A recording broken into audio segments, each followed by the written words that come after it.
मैं सुधीर स्वागत करता हूं आप सभी का आपके अपने चैनल स्कोर मैक्स पर। और आज हम डिस्कस करने वाले हैं आपकी MCO 6 की यूनिट 5 मार्केट एंड मार्केट सेगमेंटेशंस के इंपॉर्टेंट क्वेश्चंस। तो चलते हैं डायरेक्ट वीडियो पर। तो सबसे पहला आपका क्वेश्चन आता है इस यूनिट से कि describe the characteristics of organisational market. तो हमें ऑर्गेनाइजेशनल मार्केट के कैरेक्टरिस्टिक्स को डिस्क्राइब करना है। तो सबसे पहले हमें पता होना चाहिए कि ऑर्गेनाइजेशनल मार्केट होती क्या है, जहाँ से एक तरह से कह सकते हैं एक ऐसी मार्केट जहाँ से ऑर्गेनाइजेशंस बल्क में अपने प्रोडक्ट को परचेज़ करता है अपनी नीड के हिसाब से, अपनी डिमांड के हिसाब से। अब अगर कोई मैन्युफैक्चरर है तो ये तो है नहीं कि वो एक ही सिर्फ सिंगल यूनिट को परचेज़ करेगा या किसी और से परचेज़ करेगा। तो वो जो प्रोडक्ट परचेज़ करेगा वो पूरा बल्क में परचेज़ करेगा और किसी एक कह सकते हैं ऑर्गेनाइजेशन की नीड के हिसाब से उस प्रोडक्ट को परचेज़ करेगा। कोई रीसेलर है तो वहाँ पर भी रीसेलर कोई ये नहीं है कि सिर्फ एक दो प्रोडक्ट परचेज़ करेगा। तो मतलब इस टाइप के जो हमारे बायर्स होते हैं जहाँ से वो प्रोडक्ट को परचेज़ करते हैं उसी को हम कहते हैं ऑर्गेनाइजेशनल मार्केट्स।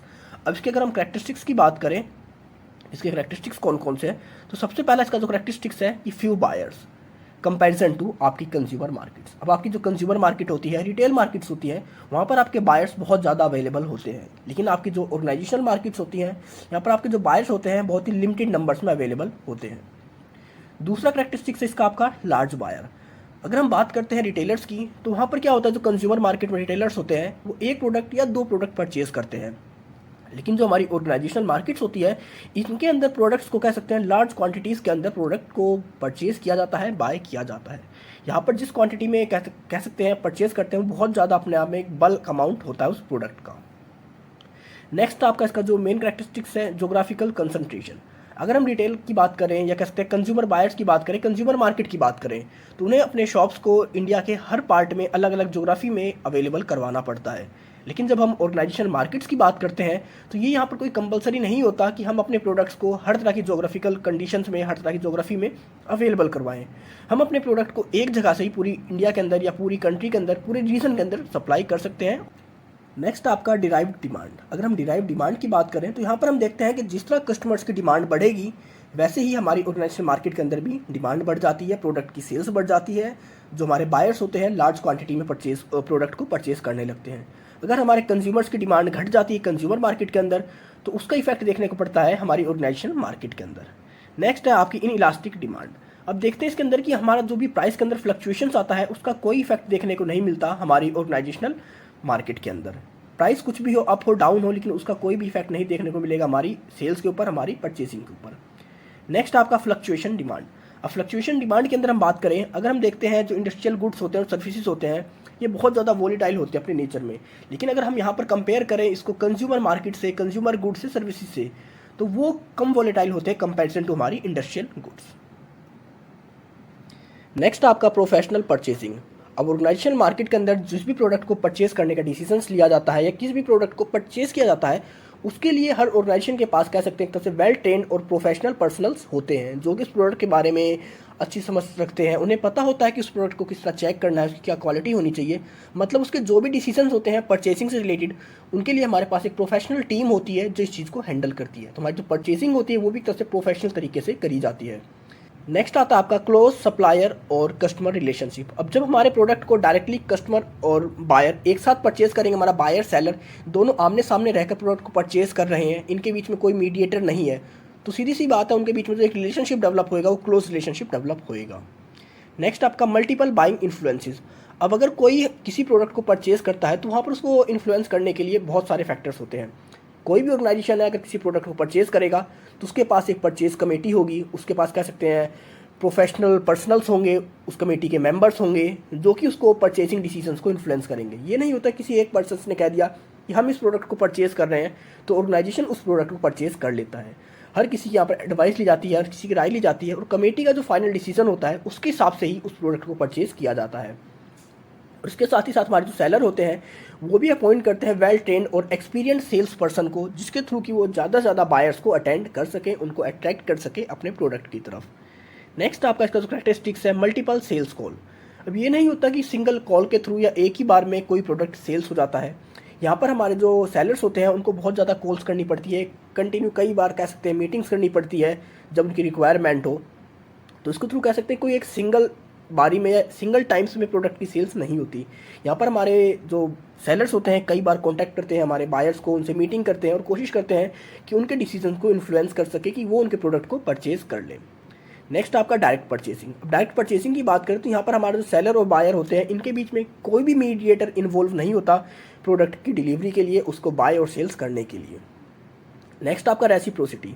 अब रेसिप्रोसिटी की बात करें तो यहाँ पर हम देखते हैं कि ऑर्गेनाइजेशन जो प्रोडक्ट परचेज करता है वो इस तरह परचेज करता है उस प्रोडक्ट को कि जैसे अभी तो रॉ मटेरियल परचेज कर रहा है, लेकिन जब बाद में फ्यूचर में उस रॉ मटेरियल से वो प्रोडक्ट को चेंज कर देगा, प्रोडक्ट के अंदर डेवलप कर देगा, तो वो उस प्रोडक्ट को जहाँ से उसने परचेज किया था रॉ मटेरियल वो उस प्रोडक्ट को भी परचेज कर ले। तो एक तरह से कह सकते हैं ये रेसिप्रोकल की थ्योरी को अपनाते हैं कि एक बार वो उनसे पहले कहते हैं कि हम आपसे रॉ मटेरियल लेंगे, लेकिन बाद में हाँ हमारे प्रोडक्ट को आपको ही परचेज करना पड़ेगा। उसके बाद आपका जो लास्ट पॉइंट आता है कैरेक्टरिस्टिक्स वो आता है लीजिंग। अब कई बार देखा जाता है कि कोई भी ऑर्गेनाइजेशन है वो टेक्नोलॉजी को या कह सकते हैं मशीनरी को परचेज ना कर ऑर्गेनाइजेशन मार्केट से लीज पर ले लेते हैं। मतलब कि कुछ मशीनरी कुछ टेक्नोलॉजी बहुत ज़्यादा एक्सपेंसिव होती है तो उनको परचेज करने की बजाय वो लीज पर उनसे ले लेते हैं, 1 साल 2 साल 5 साल या 10 साल जो भी टाइम पीरियड उनका फिक्स होता है उसको लीज पे लेते हैं और उसके थ्रू कहीं ना कहीं उनके जो टैक्स बेनिफिट्स होते हैं उनको भी वो अपने बढ़ा लेते हैं। तो ये हमारे कुछ कैरेक्टरिस्टिक्स थे ऑर्गेनाइजेशनल मार्केट के।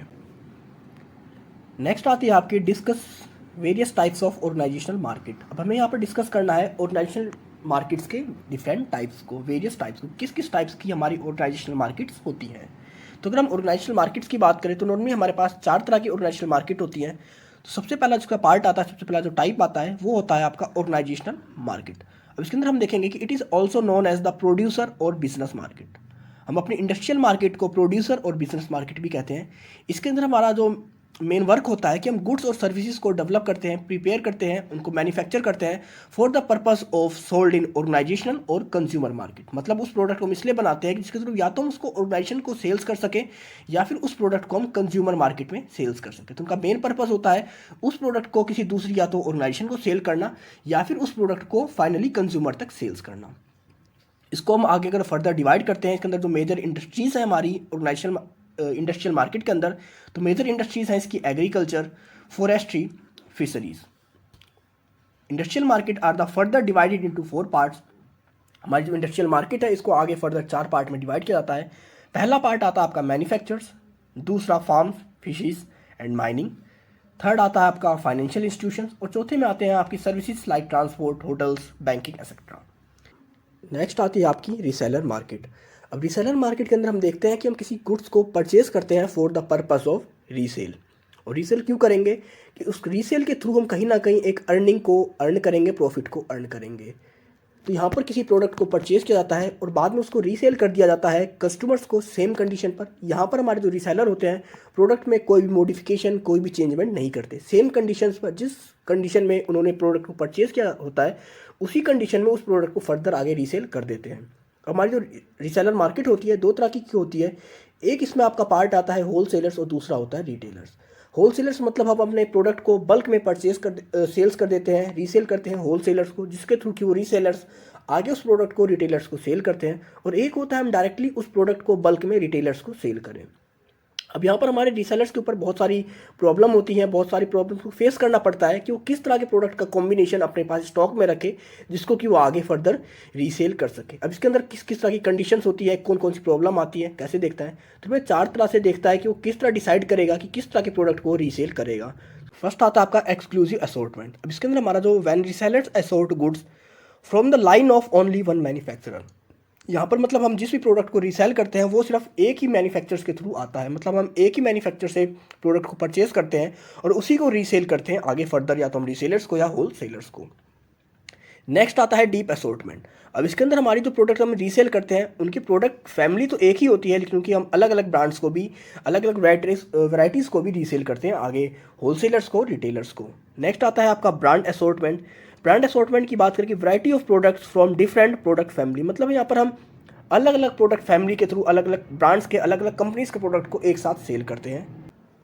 Scrambled assortment. अब इसके अंदर हम देखते हैं कि हम अलग ही तरह, हमारे पास जो प्रोडक्ट की वैरायटी होती है वो भी अलग अलग होती है और इसके साथ ही साथ हमारी जो हम ब्रांड्स अवेलेबल करवाते हैं, ऑफर करते हैं, वो भी अलग अलग होती हैं। तो मतलब इन सारी प्रॉब्लम्स को देखना पड़ता है हमारे रीसेलर्स को कि किस तरह की प्रोडक्ट को वो अवेलेबल करवाए, रीसेल करने के पर्पज़ से परचेज करें। वो एक ही मैन्युफैक्चर से प्रोडक्ट को परचेज करें या एक ही फैमिली प्रोडक्ट की सारी वैरायटीज़ को यूज़ करें रीसेल के लिए, या कह सकते हैं फैमिली वैरायटी मतलब अलग अलग, या जो प्रोडक्ट फैमिली होती है वो अलग अलग प्रोडक्ट्स का यूज़ करें रीसेल के लिए। मतलब बहुत सारे यहाँ पर डिसीजंस लेने होते हैं हमारे रीसेलर्स को। नेक्स्ट होती है आपकी गवर्नमेंट मार्केट। अब गवर्नमेंट मार्केट की बात करें, government organisations are also involve in buying goods and services in the market. तो हमारी गवर्नमेंट ऑर्गेनाइजेशंस भी इन्वॉल्व होती है गुड्स और सर्विसेज को परचेज करने के अंदर मार्केट में। अब गवर्नमेंट एजेंसीज क्या करती हैं, इन गुड्स को परचेज करती हैं जिसके थ्रू कि अपनी गवर्नमेंट की नीड्स को, अपनी रिक्वायरमेंट्स को वो पूरा करते हैं। इनका मेन पर्पज़ यही होता है कि गुड्स को परचेज करना जिसके थ्रू कि अपनी गवर्नमेंट की नीड को पूरी कर सके। अब जो गवर्नमेंट मार्केट होती है दो टाइप्स की होती है। पहली तो होती है आपकी सेंट्रल गवर्नमेंट एजेंसीज और दूसरी होती है state and local government agencies. ये अपनी अपनी नीड के हिसाब से मार्केट से प्रोडक्ट को परचेज करती हैं। और लास्ट होता है आपका जो मार्केट का टाइप है द इंस्टीट्यूशनल मार्केट। अगर हम इंस्टीट्यूशंस की बात करें, ऑर्गेनाइजेशंस की बात करें, तो दो तरह के ऑर्गेनाइजेशन हमारे सामने होते हैं। एक ऑर्गेनाइजेशन होता है जो कि प्रॉफिट के लिए चलाया जाता है और एक ऑर्गेनाइजेशन होता है जो कि नॉन प्रॉफिट में चलाया जाता है। उनका मेन पर्पस होता है अपनी सर्विसेज को प्रोवाइड करना, सोसाइटी के वेलफेयर के लिए काम करना। अगर हम नॉन प्रॉफिट ऑर्गेनाइजेशंस की बात करें, इंस्टीट्यूशन की बात करें, तो इनके अंदर हमारे schools, colleges, religious institutions, hospitals आते हैं। लेकिन अब हम बात करेंगे कि अगर कोई वहाँ से प्रॉफिट अर्न नहीं कर रहा तो प्रॉफिट आएगा कहाँ से, उसको चलाने के लिए जो फाइनेंस की नीड होती है वो कहाँ से आती है, कैपिटल कहाँ से आती है। तो जो भी हमारे नॉन प्रॉफिट ऑर्गेनाइजेशंस होते हैं इनको कहीं ना कहीं कह सकते हैं हमारी गवर्नमेंट फंड प्रोवाइड करती है इनके वर्क के लिए, उनके ऑपरेशंस के लिए। तो हमारी जो इंस्टीट्यूशनल मार्केट होती है दो तरीके की मार्केट होती है। एक होती है नॉन प्रॉफिट ऑर्गेनाइजेशंस की मार्केट और दूसरी होती है प्रॉफिट ऑर्गेनाइजेशंस की मार्केट। तो ये चार तरह की मार्केट्स थी हमारी ऑर्गेनाइजेशनल मार्केट के अंदर। नेक्स्ट आपका मार्केट सेगमेंटेशन क्या होता है और इसके क्या इंपॉर्टेंस है सेगमेंटिंग मार्केट के। तो अगर हम मार्केट सेगमेंटेशंस की बात करें तो आप इसको इस तरह समझ सकते हैं कि जैसे हमारे पास ये कोई मार्केट है, मतलब यहाँ पर 100% रहते थे और हर किसी की चॉइस कह सकते हैं, उसकी नीड, उसकी प्रेफरेंस हर किसी की अलग अलग थी। लेकिन अब हमने क्या करा, इस पूरी मार्केट को चार पार्ट में डिवाइड कर दिया। यहाँ पर कह सकते हैं जिनकी चॉइस एक जैसी थी, यहाँ पर सारे कौन थे, स्टूडेंट थे। इस पार्ट में हमने उन लोगों को रखा है, उनको डिवाइड करा है यहाँ पर जहाँ पर हमारे थे प्रोफेशनल्स। यहाँ पर हमने लेडीज़ को रखा है। मतलब क्या करते हैं, पूरी मार्केट को अलग अलग पार्ट्स में डिवाइड कर देते हैं जिसके थ्रू कि उनकी नीड, चॉइस, प्रेफरेंस एक जैसे हो। क्योंकि पूरी मार्केट के चॉइस, नीड, उनकी डिज़ायर्स एक जैसी नहीं हो सकती, लेकिन मार्केट्स में कुछ लोगों की नीड्स, डिज़ायर्स और उनकी जो डिमांड होती है वो एक जैसी होती है। तो जिनके अंदर हमें सिमिलैरिटी दिखती है उस हिसाब से उस मार्केट को हम अलग अलग पार्ट में डिवाइड कर देते हैं। तो उसी को हम कहते हैं मार्केट सेगमेंटेशन। अगर हम इंपॉर्टेंस की बात करें तो बहुत सारी इंपॉर्टेंस है हमारे मार्केट सेगमेंटेशन के अंदर। तो अगर सबसे पहले इंपॉर्टेंस की बात करें, designing a specific marketing mix for a particular segment can help the marketers. अगर आपको कोई एक मार्केटिंग मिक्स बनानी है, मतलब किसके लिए आप उस मार्केटिंग मिक्स को डेवलप कर रहे हैं, तो अगर आपके पास एक कह सकते हैं मार्केट सेगमेंटेशन है, आपको पता है कि आपके किस रीजन के, किस एरिया के अंदर वहाँ के कौन कौन से लोग हैं, उनकी क्या चॉइसेस है। हो सकता है आपने जो सेगमेंटेशन किया था स्टूडेंट के ब्याह पर, वहाँ पर सेगमेंटेशन किया, तो आपको पता है स्टूडेंट्स की क्या नीड है, क्या उनकी डिमांड है, किस तरह की चॉइसेस होती है और किस तरह किसी प्रोडक्ट को परचेज करते हैं, क्या उनका परसेप्शन होता है। तो जब हमारे पास उनकी सेगमेंटेशन होती है, एक क्लासीफाई लिस्ट होती है, तो उसके हिसाब से हम एक बेटर कह सकते हैं स्पेसिफिक मार्केटिंग मिक्स डेवलप कर सकते हैं। नेक्स्ट आपका small company aims at whole market, it can face difficulty in facing competition from large companies. तो इसमें हम देखते हैं कि अगर कोई छोटी कंपनी है, छोटी ऑर्गेनाइजेशन है और वो सोचती है कि वो ओवरऑल मार्केट को, होल मार्केट को कैप्चर कर ले, उसके अंदर अपने प्रोडक्ट को सेल्स करे, तो उसे वहाँ पर बहुत ज़्यादा कॉम्पिटिशन फेस करना पड़ेगा लार्ज कंपनीज के थ्रू। लेकिन अगर उसने मार्केट का सेगमेंटेशन कर रखा है, मार्केट को उसने छोटे छोटे पार्ट में डिवाइड कर रखा है, तो हो सकता है वो पूरी मार्केट को एक साथ एक्वायर ना कर सके, लेकिन कह सकता है जो छोटे छोटे पार्ट्स उसने डिवाइड करे थे, एक या दो पार्ट के अंदर, एक या दो मार्केट सेगमेंट्स के अंदर वो अपने प्रोडक्ट्स को इजीली सेल कर सके, वहाँ पर अच्छा प्रॉफिट अर्न कर सके। नेक्स्ट आपका जिसका इंपॉर्टेंस है कि an organisation can develop a product that can satisfy the need of the customer. अब जब हमारे पास मार्केट सेगमेंट अवेलेबल होगा, वहाँ पे हमें पता है कि किस तरह के प्रोडक्ट को सेल किया जाता है, किस तरह की नीड है, वहाँ के कंज्यूमर्स किस तरह हैं, उनकी नीड किस तरह की है, तो उसके हिसाब से हम एक बेटर प्रोडक्ट को डेवलप कर सकते हैं। नेक्स्ट आपका an organisation can design its communication strategies and distribution network suitable for the given segment. अब जब हमारे पास सेगमेंट अवेलेबल होगा, हमें पता है हमें स्टूडेंट्स के लिए अपने प्रोडक्ट को डेवलप करना है, लेडीज़ के लिए अपने प्रोडक्ट्स को डेवलप करना है, प्रोफेशनल्स के अपने प्रोडक्ट को डेवलप करना है, तो उसके हिसाब से हम कह सकते हैं एक बेटर कम्युनिकेशन स्ट्रेटजीज को डेवलप कर सकते हैं। नेक्स्ट है marketing managers can understand the strategies for competitors in the same market segment. अब हम देखेंगे कि सेम मार्केट सेगमेंट के अंदर हमारे कॉम्पिटिटर्स की किस तरह की स्ट्रेटजीज है, इन चीज़ों को भी हेल्प करने में इनको समझने में हमारा मार्केट सेगमेंट हमारी हेल्प करता है, हमारे मार्केटिंग मैनेजर्स को बहुत ज़्यादा हेल्प प्रोवाइड करता है। नेक्स्ट आपका companies can grow rapidly by establishing strong position in a particular market segment. अब हो सकता है कोई भी ऑर्गेनाइजेशन है, कोई भी फर्म है, हर तरह के प्रोडक्ट में उसका कंसंट्रेशन ना हो सके, लेकिन अगर वो मार्केट सेगमेंट का यूज़ करेगी, हो सकता है उसने पूरी मार्केट को 4 पार्ट में डिवाइड करा, चारों पार्ट में उसके प्रोडक्ट अच्छा कह सकते हैं रिजल्ट ना दे रहे हो, लेकिन हो सकता है किसी एक पार्ट के अंदर उसके प्रोडक्ट की जो स्ट्रांगनेस हो या उसकी जो कहते हैं उसके पास एक स्ट्रेंथनेस हो वो अच्छी हो, तो किसी एक मार्केट सेगमेंट के अंदर जरूर एक कह सकते हैं अच्छी परफॉर्मेंस दे सकता है और उसकी जो कंपनी है वो रैपिडली ग्रो हो सकती है उस एक ही मार्केट सेगमेंट का यूज़ कर जिसके अंदर की उसकी पोजीशन अच्छी हो।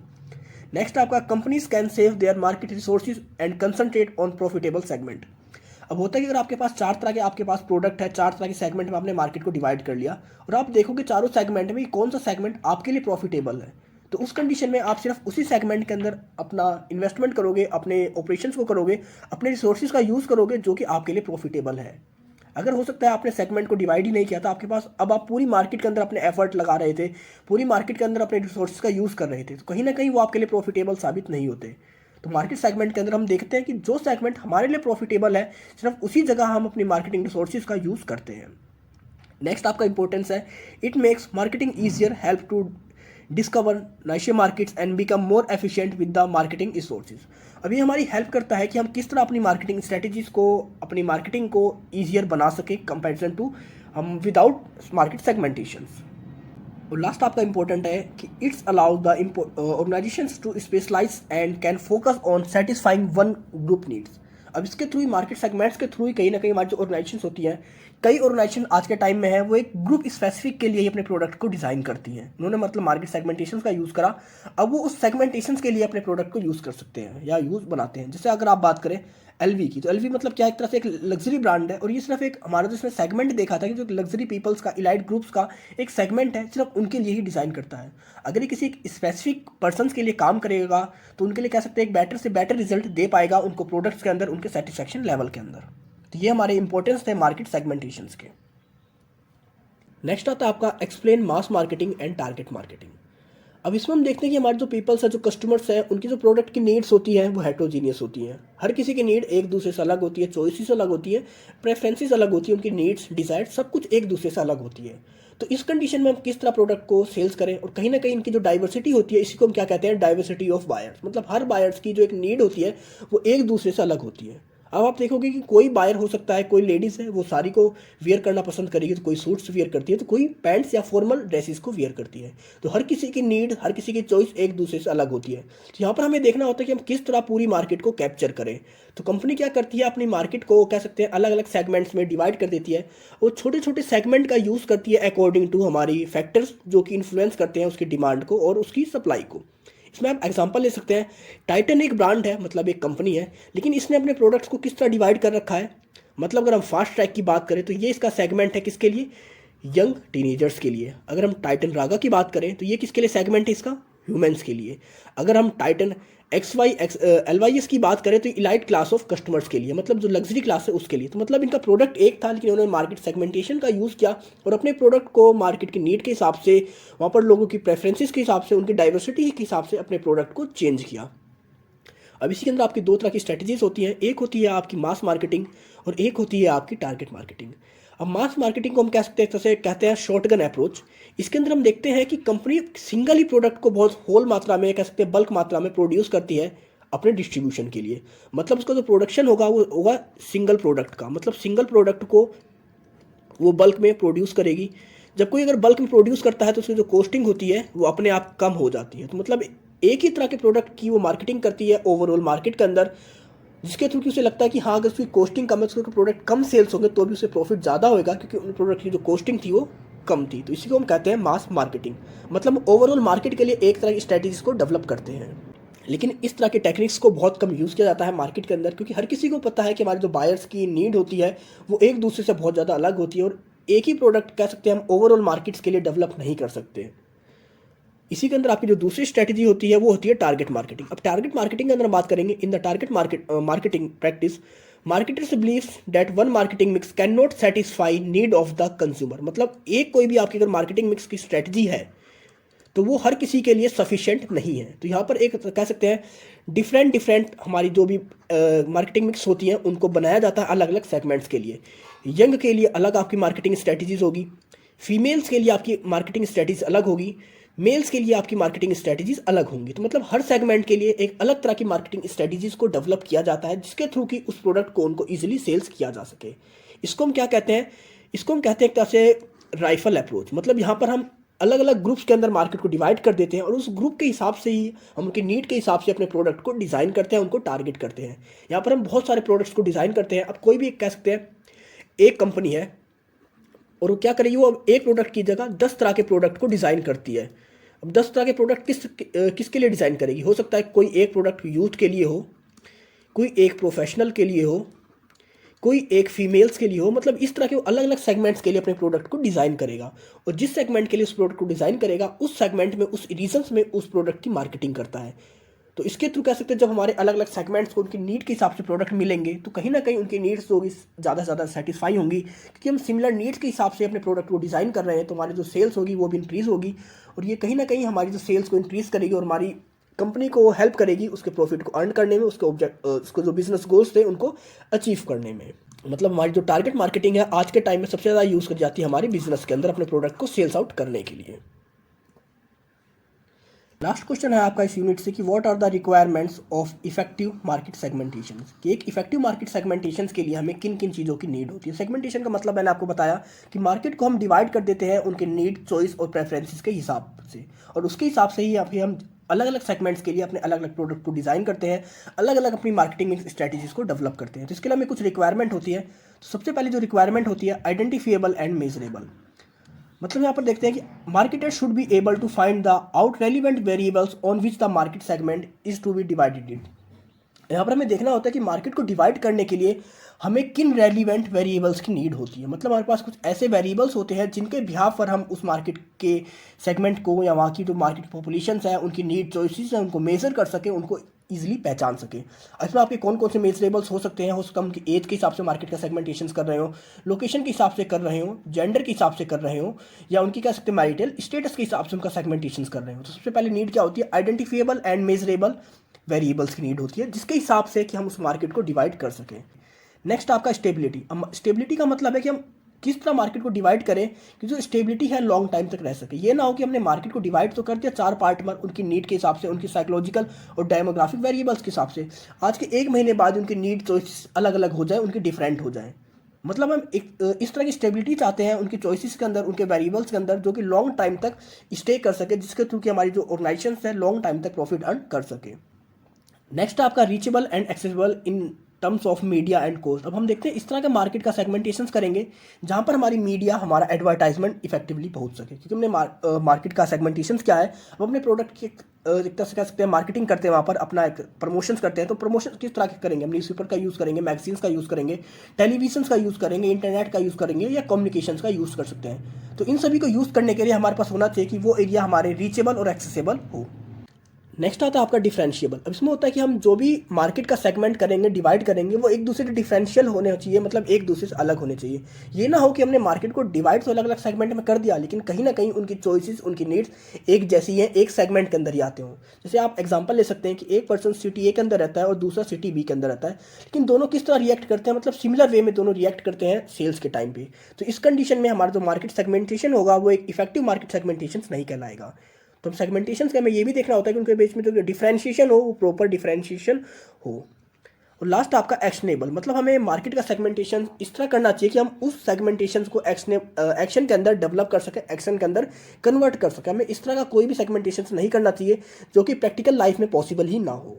मतलब ये हमारे पास कुछ कह सकते हैं 6 बेसिक रिक्वायरमेंट्स है एक इफेक्टिव मार्केट सेगमेंट्स को करने के लिए।